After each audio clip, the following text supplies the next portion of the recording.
Και πάλι για τον Γιάν Ρέζεκ, κάνει κίνηση ο Λαβόρδε και παίρνει την μπάλα.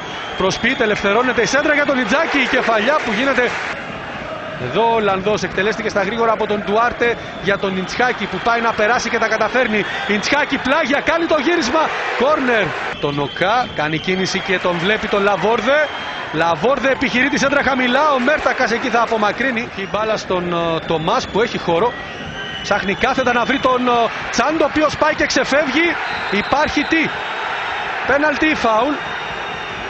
Φάουλ θα δώσει ο κύριος Ψευδιώτης, έχω την αίσθηση, όχι πέναλτι. Να, εδώ δεν υπάρχει περίπτωση offside. Και εδώ υπάρχει φάουλ, ναι, είναι φάουλ, είναι έξω από την περιοχή. Ξανά η φάση. Ο Βαλβέρντε στο μεταξύ έχει χρεωθεί με κόκκινη κάρτα. Με 10 ποδοσφαιριστές η ανόρθωση από το 16 με την αποβολή του Βαλβέρντε. Άλεξ Ντασίλβα πάνω από την μπάλα. 19 λεπτά παιχνιδιού. Ντασίλβα εκτελεί γκολ. 0-1 με τον Άλεξ Ντασίλβα. Όπως και πριν 20 μέρες στο Αντώνης Παπαδόπουλος, σκοράρει. Πέρασε την μπάλα στην πλευρά που βρισκόταν ο Μάστρου.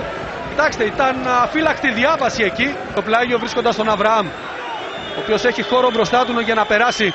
Τα καταφέρνει.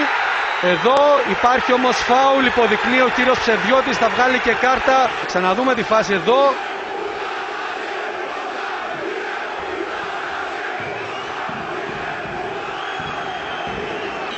Ο Ντουάρτε θα επιχειρήσει τη σέντρα κόντρα. Ο Κάς στο πλασέ, η μπάλα θα περάσει λίγο έξω. Στο 37.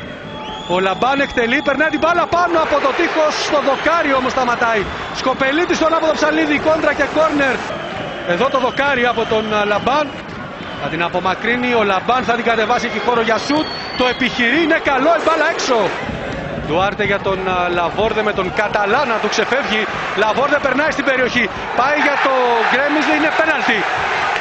Ο Πάλιτς ανατρέπει τον Λαβόρδε. Πάλιτς ο οποίος δέχεται για την κίτρινη κάρτα για το μαρκάρισμα εδώ πάνω στον Λαβόρδε.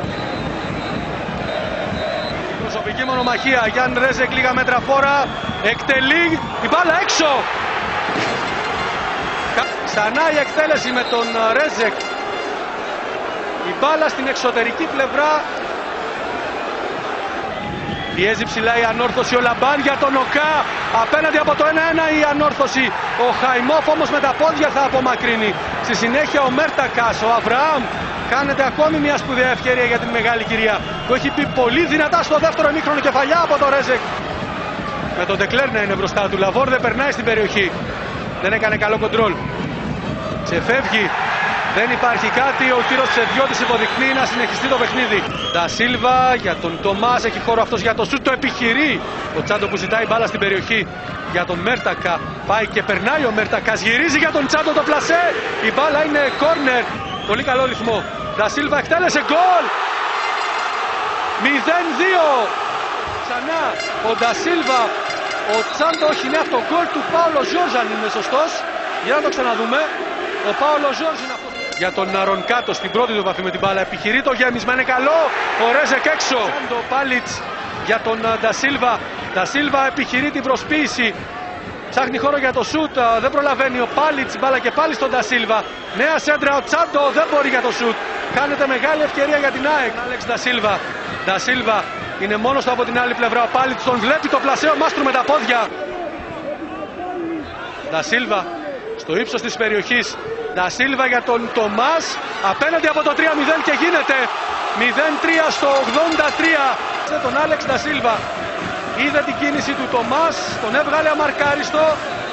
Μισό γκολ όμως ανήκει και στον Παύλου και στον Τσάντο που έκαναν κίνηση και άφησαν τον Τομάς μόνο του.